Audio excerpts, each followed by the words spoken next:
IT की smart class में आप सभी का स्वागत है।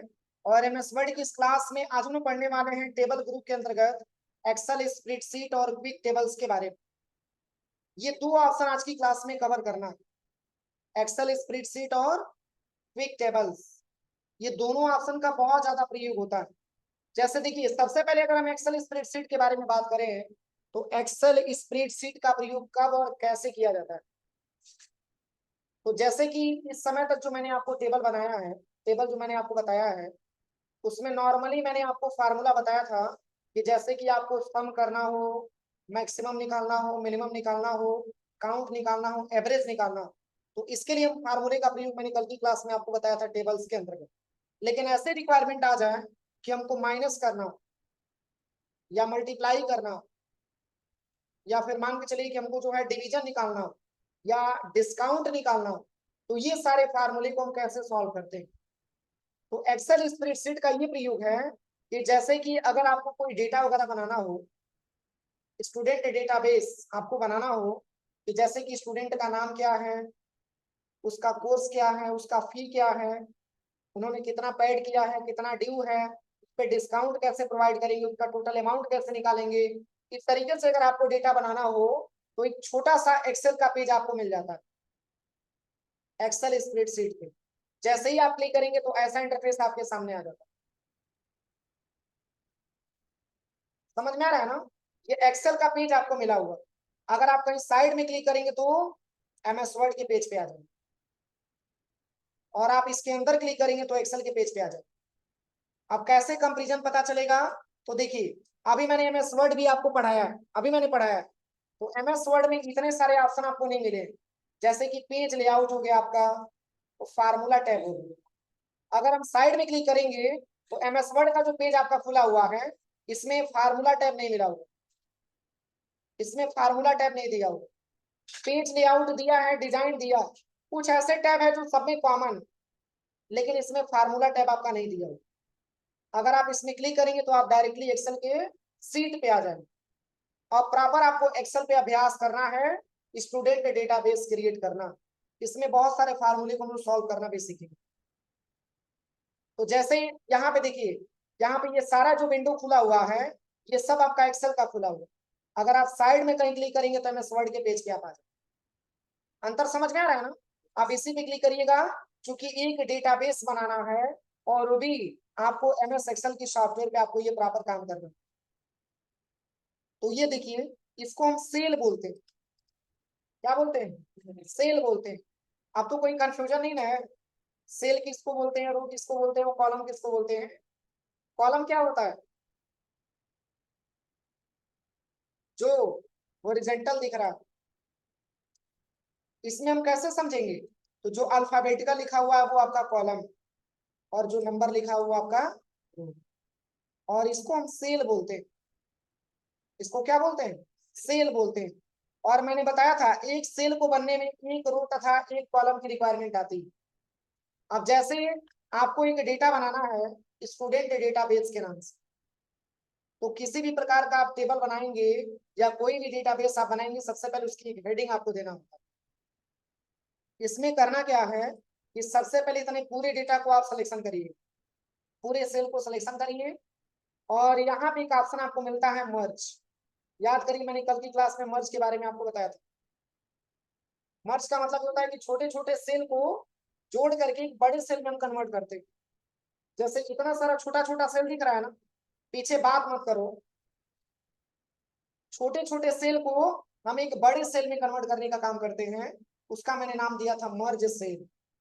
तो ऐसे बहुत सारा छोटा छोटा सेल आपको दिख रहा है ना। लेकिन हेडिंग आपको देना है, तो क्या इस छोटे से सेल में आप हेडिंग दे पाएंगे?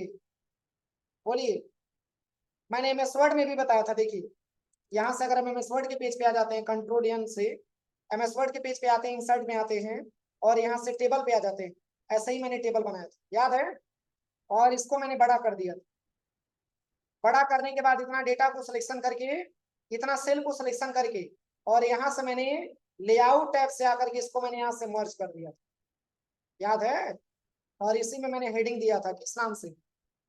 स्टूडेंट डेटाबेस, शायद यही था। अब सही है। मैंने बताया था। अब इसको सेंटर में करने के लिए यहाँ से अलाइनमेंट, अलग अलग अलाइनमेंट मैंने ले रखा। तो सेम ऐसे ही अगर आपको हेडिंग, अगर आपको एक्सेल के किसी सेल में देना हो तो इतना बड़ा सा हेडिंग क्या ऐसा पॉसिबल है कि एक छोटा सा सेल में हम लिख पाए? तो इसमें भी आपको डेटा को क्या करना पड़ेगा? मर्ज करना पड़ेगा। जब तक आप डेटा को मर्ज नहीं करेंगे तब तक आप कोई सा भी हेडिंग आप नहीं दे सकते। इस पे क्लिक करिएगा। क्लिक करने के बाद बस आपको करना क्या है, ध्यान दीजिएगा।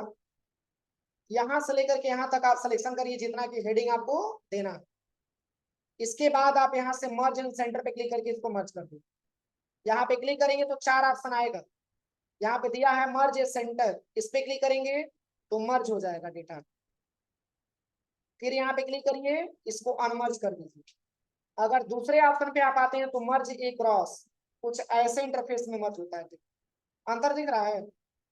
यहाँ से कॉलम गायब हो, फिर आप इसको सिलेक्शन करिए, फिर आप इसको यहाँ से अनमर्ज कर दीजिए और वही मर्ज सेल का आप इस्तेमाल करेंगे तो मर्ज में कुछ ऐसे आ जाता है।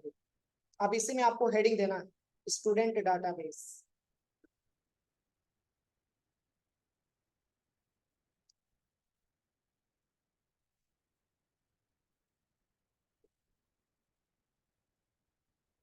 ठीक है ना? इसको आप यहाँ से बोल्ड करिए। बोल्ड करने के बाद आप इसकी कलर करना चाहते हैं तो कलर भी कर लीजिएगा। यहाँ से आप कोई सा भी कलर आप इसकी, आप यहाँ पे देखा जाए तो सेल का कोई भी कलर आप दे सकते हैं। इसको सिलेक्शन करिएगा, यहाँ पे बॉर्डर पे आकर के यहाँ पे ले लीजिएगा थिक बॉक्स बॉर्डर, ऐसे बॉर्डर आ जाए। सही है? अब इसी में एक डेटा आपको बनाना है स्टूडेंट डेटा बेस के नाम से। पर ये ध्यान है कि इसको खींचते खींचते बाहर मत कर लीजिए। ये ध्यान है, इसको हम अंदर में ही रखेंगे। देखिए यहाँ पे लेके जाएंगे तो पॉइंट बनेगा एरो टाइप का, इसको आप अंदर की तरफ ऐसे रख सकते हैं। अब इसी में एक डेटाबेस आपको बनाना है स्टूडेंट डेटाबेस। कैसे बनाते हैं तो देखिए मैं आपको बता रहा हूँ। सबसे पहले तो आप यहाँ पे लिख लीजिएगा सीरियल नंबर। सीरियल नंबर, इसके बाद से स्टूडेंट नेम, इसके बाद से यहाँ पे लिख लेना है कोर्स, यहाँ पे आपको लिख लेना है फी, यहाँ पे आपको लिख लेना है पेड, यहाँ पे ड्यू और यहाँ पे डिस्काउंट, और यहाँ पे लिख लीजिएगा टोटल अमाउंट।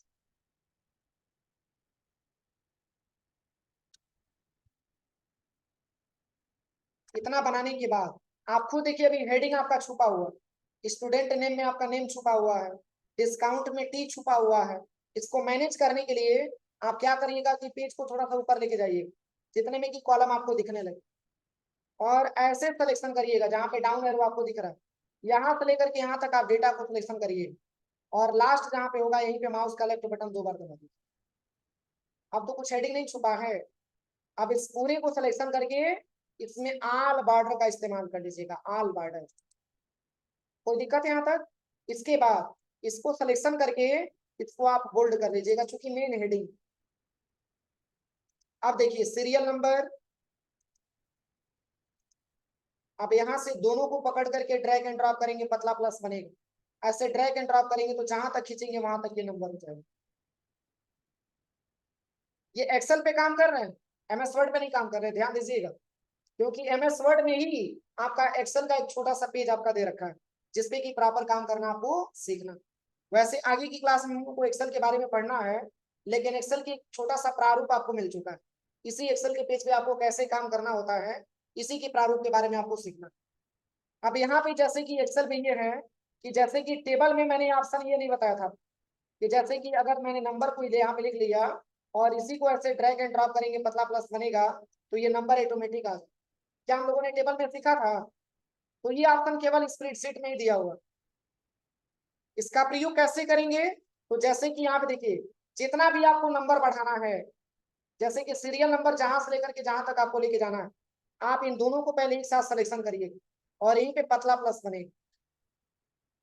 आप इसी को ड्रैग एंड ड्रॉप कर दीजिए, जहां तक खींचेंगे वहां तक नंबर आता है पूरा सीरियल वाइज तरीके से हो जाएगा। तो ये चूंकि एक्सेल का पेज यहाँ पे दिया होगा, प्रॉपर हमको एक्सेल के पेज पे काम करना है। अब यहाँ पे आने के बाद सबसे पहले आपको करना क्या है, अब चलिए मैं बहुत ज्यादा डेटा नहीं बनाऊंगा, यहाँ से लेकर के यहाँ तक मैंने ड्रैग एंड ड्रॉप कर दिया, देखिएगा। ठीक है, फिर से मैंने इसको सिलेक्शन किया, इसकी साइज को हम थोड़ा सा इंक्रीज कर दें, बोल्ड भी कर देते।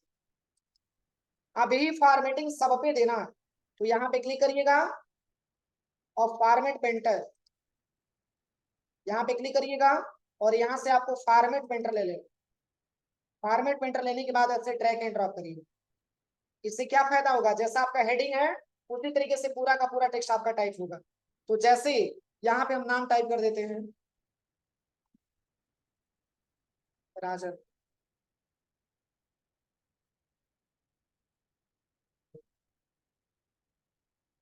सौम्या,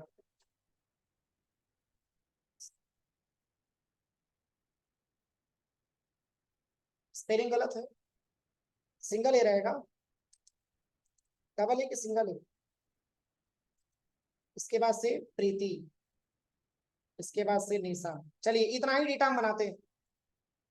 जैसे कि मान के चलिए कि इनका कोर्स है ADCA, क्या कोर्स है, DFA, क्या कोर्स है सौम्या, ADC, ऑफिस मैनेजमेंट, 3 महीने वाला कोर्स है।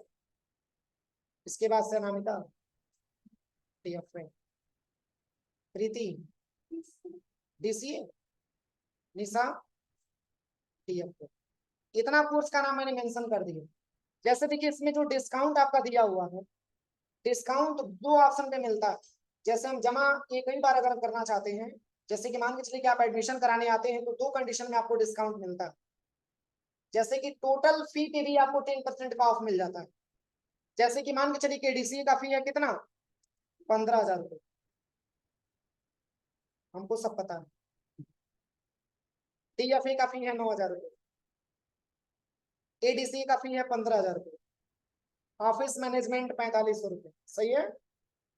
इसके बाद से DFA का फीस है 9,000 रुपये, और ये आपका DC आता है 13,500, आपका DFA है 9,000 रुपये। जैसे 2 कंडीशन में आपको डिस्काउंट मिलता है। एक डिस्काउंट आपको तब मिलता है, जैसे कि मान के चलिए ये राजन है, इन्होंने एडमिशन कराने आया और बोला कि सर हमको फाइनल एक ही बार पैसा जमा करना है, अगर आप कुछ ऑफ कर देंगे तो हम पूरा फुल पेड कर देंगे एक ही बार। तो क्या होता है, जैसे कि अगर 10% ऑफ करते हैं तो इनका 15,000 का 10% निकलना होता है, तो इनको तत्काल में डिस्काउंट मिल गया। और दूसरा ये कंडीशन होता है कि स्टूडेंट कुछ पैसा जमा कर देते हैं तो शेष जो ड्यू बचा रहता है उस पर भी डिस्काउंट मिल जाता है। जैसे कि मान के चलिए इन्होंने मात्र 1,000 रुपया जमा किया, क्योंकि पहला इंस्टॉलमेंट सबका इक्वल नहीं होता है, किसी का ज्यादा होता है किसी का कम होता है। स्टार्टिंग में तो ये है कि जितना है उतना देकर के एडमिशन ले लिया जाए, बाद में अपना मतलब जमा किया जाए। इन्होंने मान के चलिए एडमिशन लिया तो मात्र इन्होंने 1,500 रुपया जमा किया। जिसका जो रिस्पॉन्स होगा हम यहाँ पे मेंशन करते जाएंगे, क्योंकि ये ड्यू है, इसको पेड हम बोलेंगे। पेड को तो वैसे नॉर्मली आपको लिखते जाना, किसी ने 500 जमा किया, किसी ने मात्र 200 रुपये जमा किया, किसी ने मात्र 1,300 रुपये जमा किया, सबका अलग अलग रिक्वायरमेंट है। किसी ने मात्र 800 रुपये ही जमा किया, ये एडमिशन है। ठीक है, अब आपको निकालना है ड्यू अमाउंट। तो देखिए अगर हम ड्यू के बारे में बात करें तो स्टूडेंट का टोटल फी कितना है और स्टूडेंट ने पेड कितना कर दिया, कितना पेड किया, 1,000 रुपया पेड किया। तो इसके हिसाब से अगर आपको ड्यू निकालना हो तो ड्यू निकालने के लिए फी में से माइनस करते हैं किसको, पेड। सबसे पहले एक चीज और समझिए, क्योंकि हम लोग एक्सेल के बारे में पढ़ रहे हैं, बस वर्ड में नहीं पढ़ रहे हैं। एक्सेल की सॉफ्टवेयर, अभी ये समझिए कि एक्सेल के सॉफ्टवेयर पे हम प्रॉपर काम करना सीख रहे हैं। एक्सेल में कोई भी फार्मूले आपको सॉल्व करना होता है, इसके पहले इक्वल का सिंबल लगाते हैं, इक्वल टू का सिंबल लगाते हैं। अब इसमें फी को सिलेक्शन करेंगे, किसको सिलेक्शन करेंगे, फी को, और इसमें माइनस का सिंबल लगाएंगे। इसके बाद से यहाँ पे पेड ले लेंगे। अगर आपसे पूछा जाए E8, E8 क्या होगा, इसमें अगर कोई आपसे पूछे E8 और F8 ये दोनों क्या है,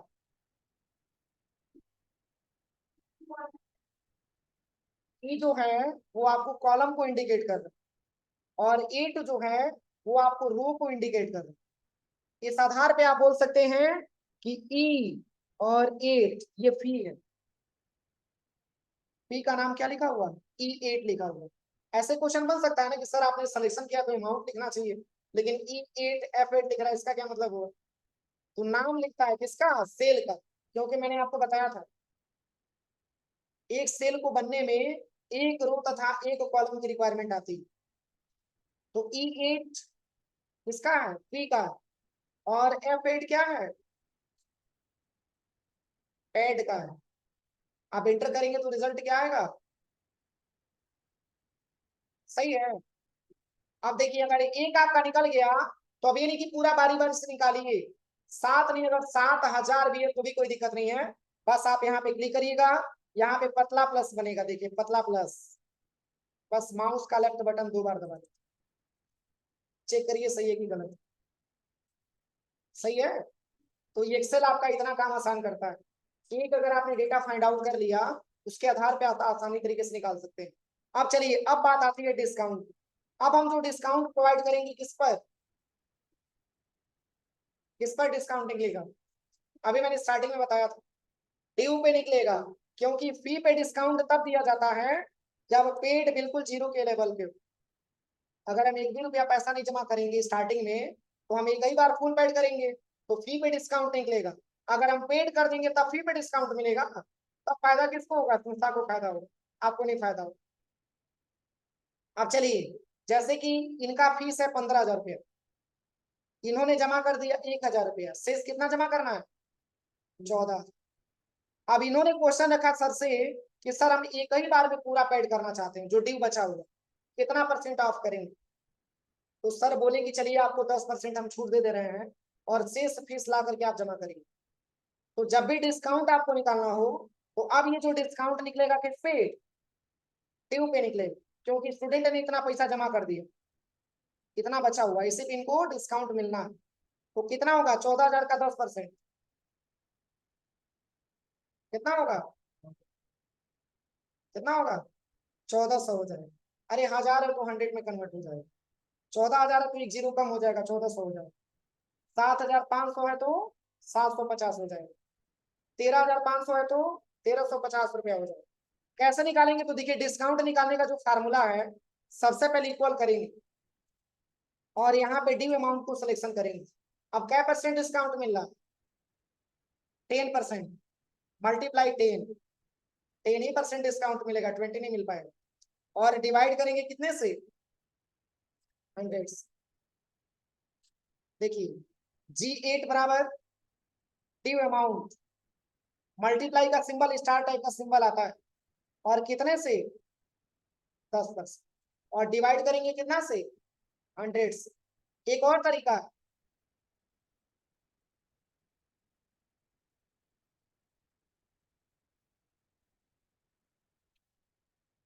10%, ठीक है। ये एक और तरीका है यहाँ पे डिस्काउंट निकालने का। देखिए सबसे पहले इक्वल करिए और यहाँ पे ड्यू अमाउंट को सिलेक्शन कर लीजिए और मल्टीप्लाई करिएगा 10 से और डिवाइड कर दीजिएगा 100 से, तो भी आपका 1,400 ही आएगा। लेकिन अगर आप शॉर्ट में निकालना चाहते हैं, एक और इसका तरीका है। देखिए सबसे पहले इक्वल करिएगा, ड्यू अमाउंट को सिलेक्शन करिएगा और यहाँ पे मल्टीप्लाई करना है 10 से और यहाँ पे परसेंटेज का सिंबल लगा दीजिए, तो भी एंटर करेंगे तो 1,400 ही रिजल्ट आएगा। तो फार्मूला है। अब जैसे कि ऐसे भी तो क्वेश्चन बन सकता है कि जैसे कि मान के चलिए जिसका एडीसीए कोर्स है उनको तो 10% मिल गया, और मान के चलिए कि ऐसा क्वेश्चन आ जाए कि जिसका डीसीए उसको 15% मिलेगा, तब क्या करेंगे, एक निकल गया फिर ड्रैग एंड ड्रॉप करेंगे, सबका सही है। अरे 1,000 का 10% कितना, 100 रुपये। अगर मान के चलिए कि किसी में अगर आपको 15% देना है, जैसे डीसीए में 15% आ गया, डीसीए जो करेगा उसको 15% का ऑफ मिलेगा। तो इसी पे 2 बार क्लिक करिएगा और यहाँ पे 10 को हटा करके बस यहाँ पे 15 भर लीजिएगा, इसका 15% आ जाएगा। कोई दिक्कत किसी को। अब चलिए अब आपको ज्ञात करना है टोटल अमाउंट। तो टोटल अमाउंट कैसे निकालेंगे, तो देखिए टोटल अमाउंट निकालने के लिए सबसे पहले यहाँ पे इक्वल करेंगे और यहाँ पे 14,000 को सिलेक्शन करेंगे। और ये पैसा हमारा डिस्काउंट वाला माइनस होगा कि प्लस होगा, माइनस होगा, फिर माइनस का सिंबल लगा के और यहाँ पे डिस्काउंट ले लेंगे। अब इंटर करेंगे तो स्टूडेंट को पैसा कितना देना है, 12,600। ऐसे पूरे स्टूडेंटों का डेटा ज्ञात हो जाएगा। कोई दिक्कत किसी को? यही आपका होता है एक्सेल स्प्रेडशीट, इसी के माध्यम से हम डेटा फाइंड आउट कर सकते हैं। कोई दिक्कत है? बना लीजिए इस टेबल को कॉपी में।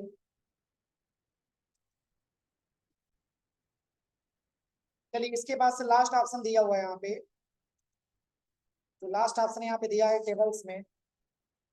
देखिए ये इंसर्ट में टेबल के अंतर्गत एक लास्ट ऑप्शन दिया है क्विक टेबल्स। इसका प्रयोग हम लोग कहाँ करते हैं, तो कैलेंडर बनाने के लिए इसका ज्यादा मात्रा में प्रयोग किया जाता है। जैसे कि यहाँ पे देखिए मई का कैलेंडर यहाँ पे बना हुआ है। इस तरीके से अगर आपको कैलेंडर बनाना हो तो इसके लिए क्विक टेबल्स का हम इस्तेमाल करते हैं। सिलेक्शन करिए, कंट्रोल सी से कॉपी कर लीजिए और यहाँ पे कर्सर लेके आने के बाद कंट्रोल+V, आप अपने हिसाब से कैलेंडर यहाँ पे बना सकते हैं। जैसे कि मैंने यहाँ पे दे दिया जनवरी, और यहाँ पे आइएगा, यहाँ पे आपको फरवरी टाइप कर, ऐसे आप कैलेंडर बना सकते हैं इसके माध्यम से। अब जैसे कि मान के चलिए कि जनवरी में आप देख लीजिए, जैसे कि जनवरी 2024 का बनाना है, 2024 आप यहाँ पे टाइप करिएगा, फरवरी 2024, ऐसे आप कैलेंडर आप बना सकते हैं। एक बना बनाया टेबल आपको मिल जाता है जिसमें आप एडिट करके आप बना सकते हैं। जैसे 26 जनवरी को हाईलाइट करना है तो सिलेक्शन करिए, इसको बोल्ड करिए, इसको कलर कर सकते हैं। देखिए ऐसे कोई फेस्टिवल वगैरह है तो ठीक है, और ऐसे सिलेक्शन करके इसकी भी कुछ कलर करना चाहते हैं, इसको बोल्ड कर सकते हैं और अपने रिक्वायरमेंट के हिसाब से कुछ डिफरेंट कलर भी आप दे सकते हैं। मतलब एक बना बनाया फॉर्मेट आपको मिल जाता है। इसमें एडिटिंग करने के लिए आपको यहाँ पे डिजाइन टैब मिलता है, ये मैंने पूरा पढ़ा है। आप इसकी अलग अलग फॉर्मेटिंग यहाँ से कर सकते हैं, ठीक है। यहाँ से आप अपनी रिक्वायरमेंट के हिसाब से इसमें फॉर्मेटिंग आप कर सकते हैं। देखिए इस तरीके से आप टेबल बना सकते हैं, हो जाएगा। बस इसका यही प्रयोग है। सोचिए अगर आप इंसर्ट में जाएंगे और यहाँ से टेबल इंसर्ट करेंगे बनाएंगे तो लंबा टाइम लगेगा। ये बना बनाया फॉर्मेट आपको क्विक टेबल्स में मिल जाता है। इसमें कोई सा भी कैलेंडर आप आसानी से सिलेक्शन करके बना सकते हैं, बन जाएगा। बस यही क्विक टेबल्स आपका दिया।